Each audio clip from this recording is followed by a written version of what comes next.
What's up, everybody? This is the Tech Preacher. So I get this question a lot about my audio.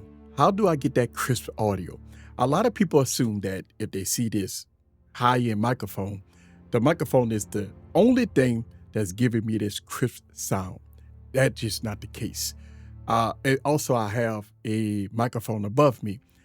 So a lot of people assume that when they see a high-end microphone, that is the reason why the audio sounds so good. Well, I'm going to share my thoughts, and I'm going to share how I have my audio chain all set up so I can get this sound. And I'm going to tell you, it's just not the microphone. The microphone is just a small part of the whole ecosystem of my audio chain. So let's talk about it. Sit back and relax and get your popcorn ready and follow me on this journey. Let's go.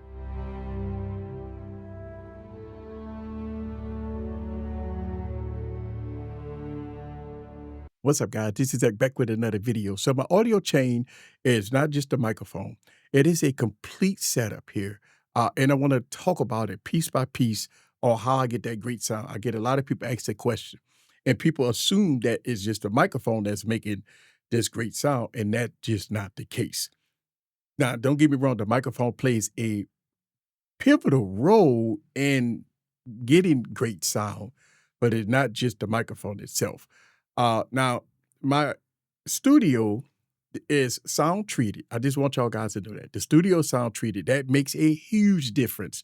Now, you can have everything that I'm going to talk about in this video, right? But if you have a non-treated studio space, the audio will not sound as good. Just keep that in mind. Now, my studio setup, audio setup in a few different components. I have the Norman MT48, a fantastic audio interface. I've been having it for a year. And I have the Roadcaster Pro 2. Now, the Roadcaster Pro 2 is a fantastic device. Now, here's the question you guys may ask. Why have both? Why not use either or? And I'm going to talk about that. The Norman MT48 houses my microphones. Right now, I'm using the Warm Audio 8000G, and I'm using the Sanheiser 416 going into my audio interface. And then the Norman MT48 is going line in to the Roadcaster Pro 2. The Roadcaster Pro 2 is going out to the Roadcaster Video. Now, that do sound like a mouthful. That do sound like a lot. But let's talk about it. Why not have either or? The Norman MT48 serves a huge purpose. When I do voiceovers and I want to get pristine audio, I go from the Norman MT48 to my computer. From the computer, I record on Adobe Audition with dry sound, and I do all my compressions, all my equalization on my computer. So the Norman MT48 is an interface that's designed to give me pristine sound going to my computer when I'm doing voiceovers. This is the only device I use. I do not use the Roadcaster Pro 2 for voiceovers. I don't do that. It's going straight to the Norman MT48 to my PC, and I recorded it in Adobe Audition. I want y'all guys to know that.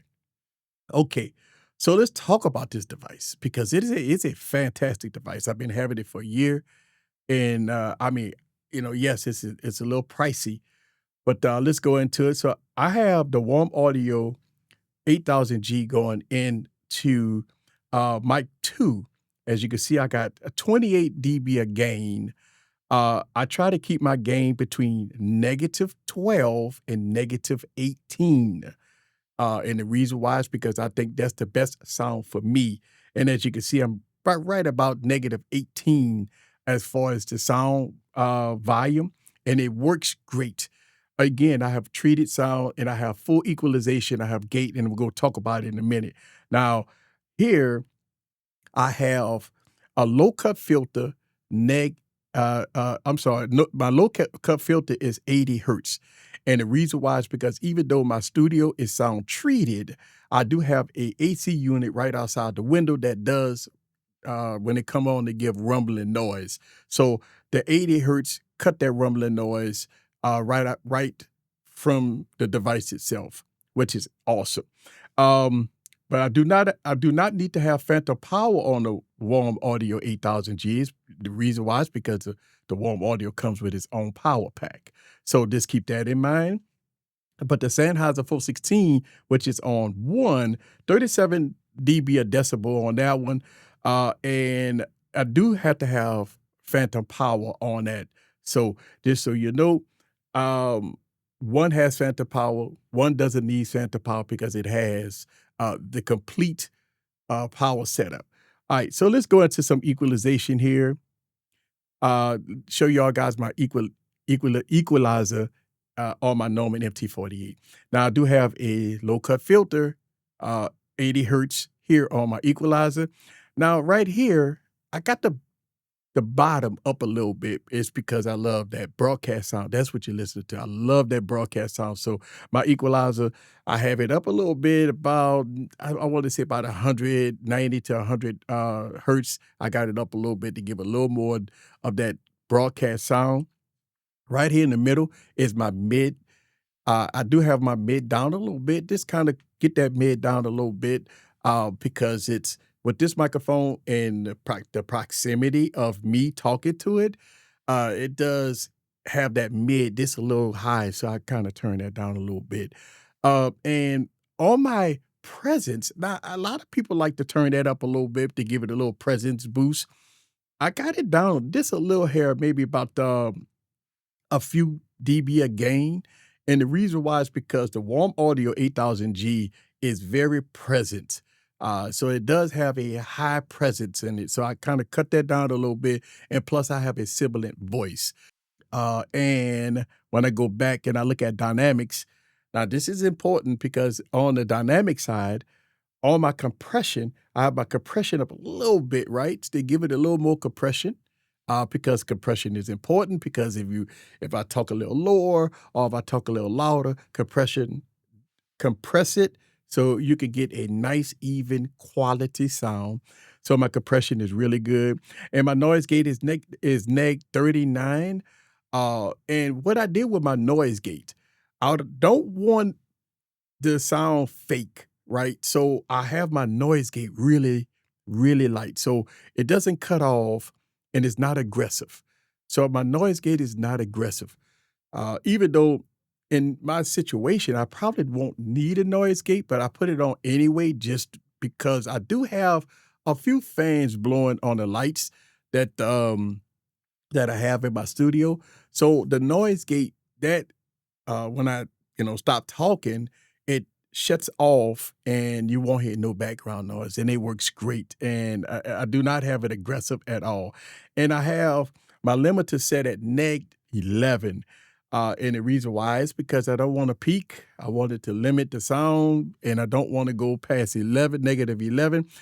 Even though I have the sound at neg 18, I did never know. I might yell, I might scream or something. So the limiter comes in handy and it works very well. So when it all boils down, I have full compression, full equalization, full everything right now in the Norman MT48 going into the Roadcaster Pro 2. Now the Roadcaster Pro 2, I have the Norman MT48 going into line 3, which this is a line output, input that I have, and I have that about, uh, you know, I got that 19 decibels of gain on that to keep it right in the green, right? I like to have it just a little bit under the green. And the reason why is because sometimes if I yell, if I raise my voice, I want to make sure that it doesn't peak. So I got line in, and I do have a little processing going on the Roadcaster Pro 2. And let's talk about some of the processing. I do have a high pass filter. Listen, I love high pass filters on a lot of my audio components.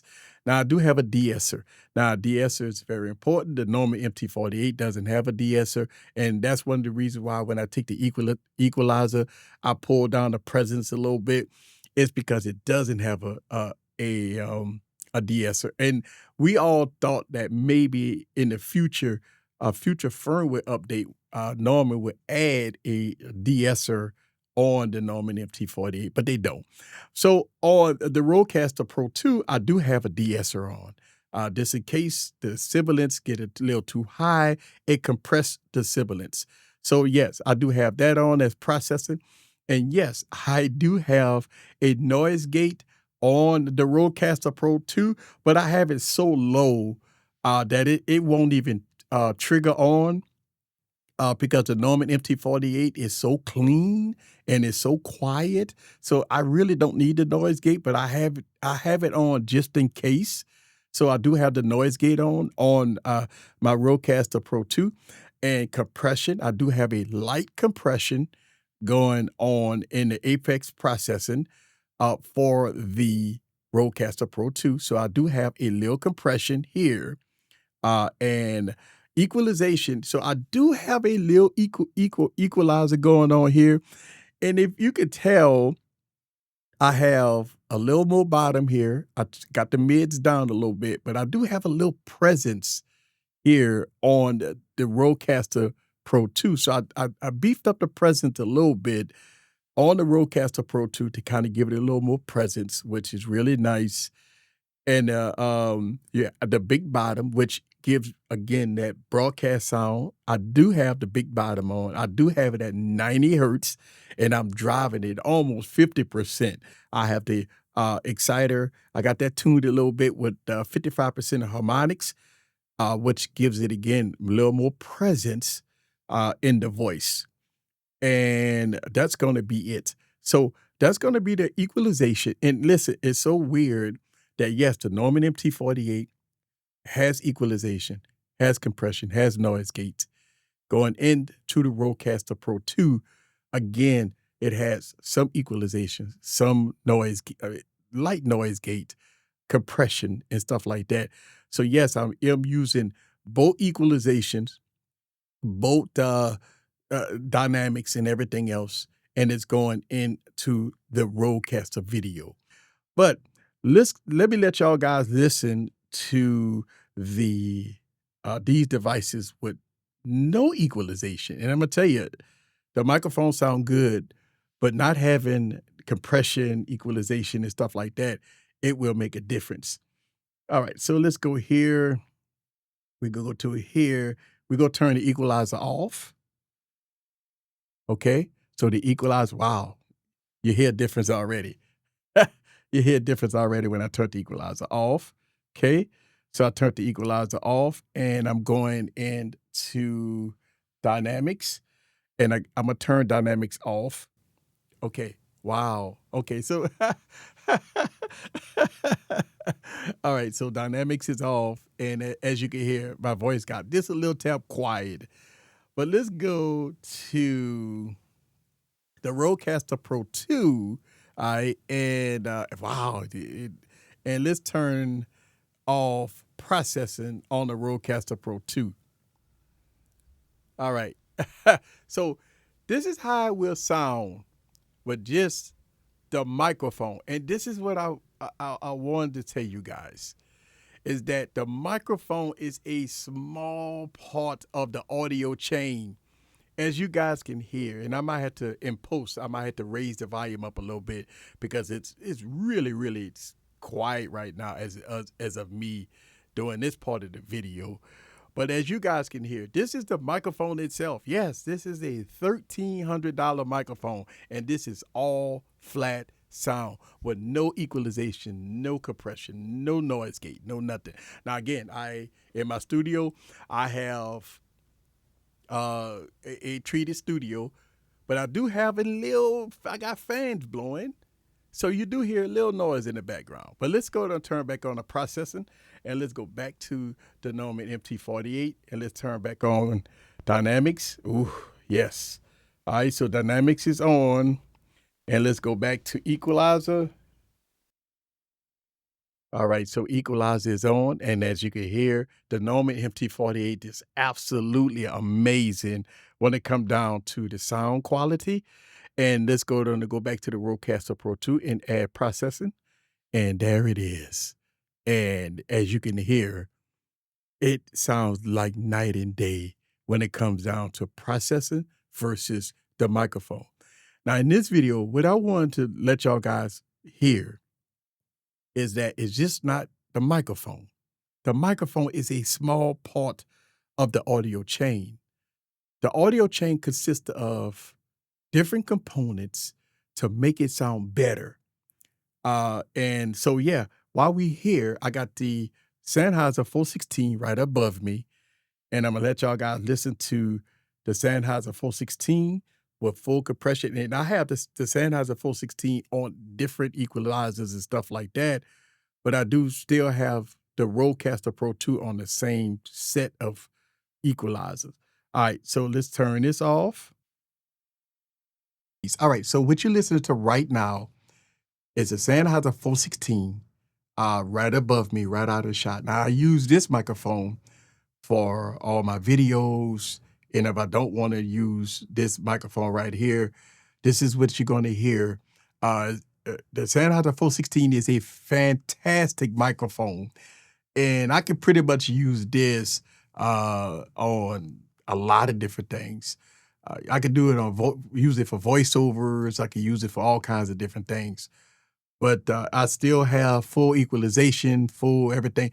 Now the difference is that on the Sanheiser 416, I do not have that much equalization on the low side, but I do have a little presence boost a little bit, and I do have the de-essers that have to kick in because the Sanheiser 416 is very sibilant type of microphone. So I do have to cut back a little bit on the dynamics because of the 416, but it does sound absolutely amazing. So that's going to be the 416, and we back on the Warm Audio 8000G. I spend a lot of time analyzing and looking and listening to how I can make my audio sound better. Because, listen, my videos might suck, but you can never say that my audio suck. All right, if you want to know more about how I do my studio setup and my studio tours, I have a complete playlist, on my YouTube channel. Check it out. This is like the Tech Preacher. Leave your comments down below. Let me know what you think about my audio setup in all its glory. See you guys on the next video. Peace.